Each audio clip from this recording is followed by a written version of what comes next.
ஒருவரும் பூட்டக்கூடாதபடி திறக்கிறவர், ஒருவரும் திறக்க கூடாதபடியும் பூட்டுகிறவர். ஆமென்.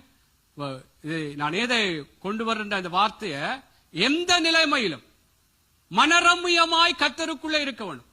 கர்த்தர் சில நேரம் பூட்டுவார், திறப்பார். அதனாலே அவர் எல்லாம் நன்மைக்கு ஏதுவா, எல்லாவற்றையும் அறிந்த தேவன். நானும் நீங்களும் ஆசீர்வாதமாய் இருக்க வேண்டும், வெளிச்சத்தின் வாழ்க்கைக்குள்ளாக நடத்தப்பட வேண்டும் என்று சொல்லுகிற தேவன் சில வேளைகளிலே கர்த்தர் நாங்கள் எதிர்பார்க்கிற காரியங்களை சில நேரம் பூட்டலாம். எங்களுக்கு எதிர்காலங்கள் சில வேளைகளிலே ஏதோ எங்களுக்கு இப்ப நடந்தால் நல்லா இருக்கும் என்று யோசிப்போம்.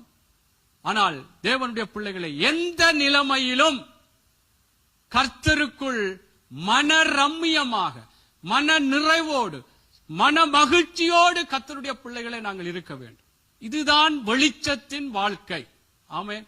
நாங்கள் என்றால் கர்த்தரங்களுக்கு தீமை செய்ய மாட்டார். அதை நாங்கள் ஆரம்பத்திலே பார்த்தோம். அவருடைய தீர்மானத்தின்படி அழைக்கப்பட்டவர்களாய் அவரிடத்தில் அன்பு கூறுகிறவர்கள் சகலதும் நன்மைக்கு ஏதுவாகவே நடக்கிறது.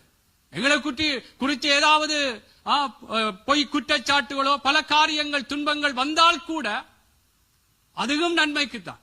ஆமென். மத்தேயுவிலே சொல்லப்படுகிறது, மத்தேயு 5:11 உங்களை துன்பப்படுத்தி பொய்யான காரியங்களை சொல்லி குற்றப்படுத்தினால் நீங்கள் பாக்கியவான்கள் என்று சொல்லப்படுகிறது.